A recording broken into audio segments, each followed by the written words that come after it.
ଦେଶ ରକ୍ଷକ ଆଜି ସେ ରିଟାୟାର ଅଛନ୍ତି। ଆମେ ତାଙ୍କ ସହିତ କଥା ହେବା କିଛି ମୁହୂର୍ତ୍ତ ସେ ଏଭଳି କାମ ଏବେ କରୁଛନ୍ତି।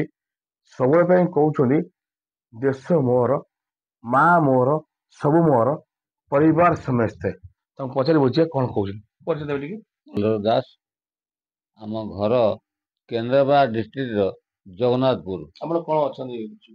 ମୁଁ ଏବେ ଘରେ ତ ଚାଷବାସ କରୁଛି। ଆଗରୁ କଣ କରୁଥିଲେ? ଆଗରୁ ମୁଁ ଡିଫେନ୍ସ ସିକ୍ୟୁରିଟି କୋର୍ଟରେ ଥିଲି। ମୁଁ ଆଜ୍ଞା ବହୁତ ଜାଗାରେ ଡ୍ୟୁଟି କରିଛି। ଶ୍ରୀନଗର ଠାରୁ ଆରମ୍ଭ କରି ଏଠି କୁମ୍ଭୀଗ୍ରାମ ସବୁଆଡେ ଆସାମ ଫାସାମ ସବୁଆଡେ ମତେ ବୁଲିକିରି ମୁଁ ଡ୍ୟୁଟି କରିଛି। କଣ କହିବେ ଆଜି? ଲାଷ୍ଟ ପୋଷ୍ଟିଂ ମୋର ବଲାଙ୍ଗୀରରୁ ହେଲା। ତାପରେ ମୁଁ ପେନସନ ଆସିଲି 2013। ତ ଆସିଲା ପରେ ମୁଁ ଦେଖୁଛି ଦେଶର ପରିସ୍ଥିତି ଠିକ ରହୁନି। ଏବେ ବି ମୋର ମନେ ହଉଛି କି ମୁଁ ଯାଇକିରି ଆର୍ମିରେ କଣ ପାଇଁ ଜଏନିଂ କରିବା ପାଇଁ। ନାଇଁ, ଦେଶର ପରିସ୍ଥିତି ଯୋଉ ଚାଲିଛି ଶ୍ରୀନଗରରେ ସବୁ, ମୁଁ ତ ରହିଲି ବିବି କ୍ୟାଣ୍ଟ, ଲାଲ ଚୌକ, ଏ ଏରିଆରେ ମୁଁ ସବୁ ରହିଛି। କିନ୍ତୁ ମତେ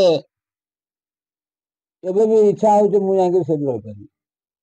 ମୁଁ ଡ୍ୟୁଟି କରି କାଇଁ ମତେ ଯଦି ଗଭର୍ଣ୍ଣମେଣ୍ଟ ଡକେଇବ ତାହେଲେ ମୁଁ ଯାଇପାରିବି, କିଛି ଅସୁବିଧା ନାହିଁ।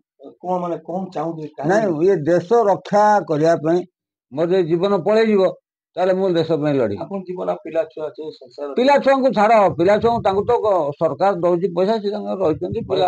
ସରକାର ଦଉଛି? ହଁ, ଆମର କେନ୍ଦ୍ର ସରକାର ଦଉଛନ୍ତି ପେନସନ, ସେଥିରେ ସେ ଚଳିବେ। ମୁଁ ଏବେ ବି ଲଢି ପାରିବି। ମୁଁ ଏ ଦେଶ ପ୍ରେମୀ, ମୁଁ ଏ ପରିବାରକୁ ଦେଖେନା, କିନ୍ତୁ ମୋ ଦେଶ ପାଇଁ ମୁଁ ଲଢିବା ପାଇଁ ଚାହେଁ। ମୋର ଏ ଦେଶ, ଆମର ଯୋଉ ଜଗନ୍ନାଥ ପ୍ରେମୀ ସବୁ ଅଛନ୍ତି, ସମସ୍ତଙ୍କୁ ପଚାରିଲେ ସେ କହିବେ ଏ ଦେଶର ପରିସ୍ଥିତି କଣ ହଉଛି, ଶ୍ରୀନଗରରେ କଣ ପାଇଁ ଏତେ ଉଗ୍ରବାଦୀ ହଉଛି। କିନ୍ତୁ ମୁଁ ତ ସେଠି ରହିଲି, କଦମ କଦମ પર ସେଠି ମୁଁ ବିବି କ୍ୟାଣ୍ଟରେ ରହିଲି, ଲାଲ ଚୌକ। ସେଠି ବି ଏମିତିଆ ପରିସ୍ଥିତି ଚାଲେ ସବୁବେଳେ। ଆପଣଙ୍କ ପରେ ଯୋଉ ପିଲା ଯାଇଛନ୍ତି ସିଏ କଣ ଦେଶ ପାଇଁ ସୁରକ୍ଷା କରିପାରିବେନି? ହଁ, କରିବେ, କିନ୍ତୁ ମୋର ତ ଇଚ୍ଛା ହଉଛି ମୁଁ ଯିବି। ଏ ବୟସରେ ମୁଁ ଯାଇପାରିବି, କିଛି ଅସୁବିଧା ନାହିଁ। ଜାଣିପାରୁଛି ସାମାନ୍ୟ ଗୋଟେ ପୁଅ ବାପାର କଣ ସମ୍ପର୍କ ରହୁଛି, ମା ପୁଅର ସମ୍ପର୍କ କଣ ରହୁଛି। ମୋ ମା ସକାଶେ ମୁଁ ଡ୍ୟୁଟି କରିବା ପାଇଁ ଯାଇପାରିବି। ମୁଁ ସିଆଡେ ମରିଗଲେ ଭାରତ ମାତା। ଆପଣ ନିଜ ମା ପାଇଁ? ମୋର ଭାରତ ମାତା ହଉଛନ୍ତି ସବୁଠାରୁ ବଡ। ତମେ ଏବେ ବି ଚାହୁଁଛ କରିବା ପାଇଁ? ଏବେ ବି ଆମେ ଦେଖୁ ସବୁବେଳେ ପାଇଁ ଆପଣ ଏଇ ଡ୍ରେସ ପିନ୍ଧୁଛନ୍ତି, ଗାଁରେ ବୁଲୁଛନ୍ତି।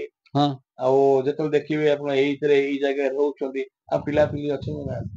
ପିଲାପିଲି ତାଙ୍କର, ମୁଁ ତ ଏଇ କୁଡିଆରେ ରହିଛି। ପିଲାପିଲି ତାଙ୍କର, ହଁ, ପିଲାପିଲି ପଚାରୁଛନ୍ତି, ପଚାରିବେ କଣ, ମୋରି ପଇସା ନେଇ ଖର୍ଚ୍ଚ କରୁଛନ୍ତି। ଏବେ କଣ ଚାହୁଁଛନ୍ତି? ଏବେ ମାନେ କଣ ମାନେ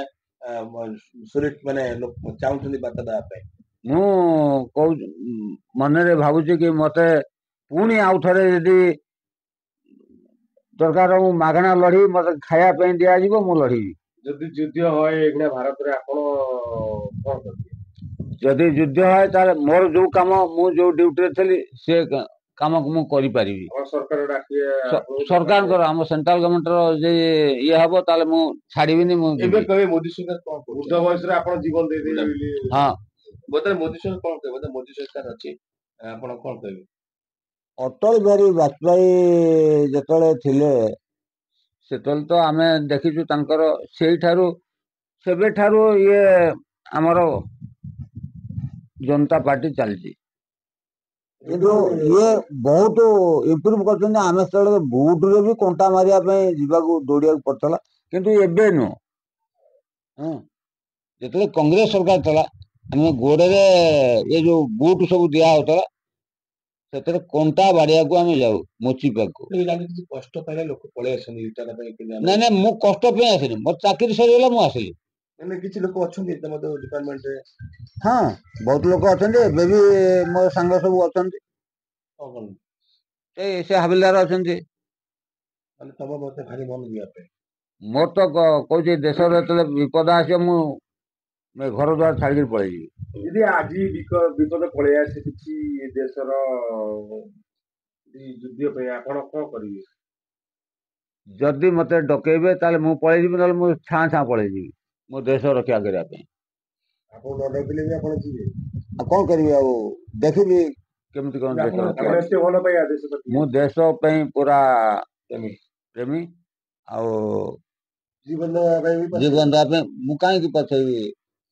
ଯୋଉ ଦେଶ ପାଇଁ ଆମେ ଏତେ ପିଲାବେଳୁ ଚାଲିଛୁ, ମୋର ଭାରି ମୁଁ ତାମାନେ ସରକାରଙ୍କ ପାଖରେ ନିବେଦନ ଅବହେଳନ କରୁଛି ଯେ ମୁଁ ଯୁଦ୍ଧ ପାଇଁ ଲଢିବାକୁ ଚାହୁଁଛି। ହଁ, ମୁଁ ଏ 60-65 ବର୍ଷରେ ବି ମୁଁ 2013ରେ ପେନସନ ଆସିଲି, 57 ବର୍ଷରେ ଏବେ ବି ମୋର ଦମ ଅଛି, ମୁଁ ଯାଇକି ସେଠି ଲଢେଇ କରିପାରିବି। ଆପଣଙ୍କ ବନ୍ଧୁକ ଉଠେଇ ପାରିବେ ଏବେ? କାହିଁକି?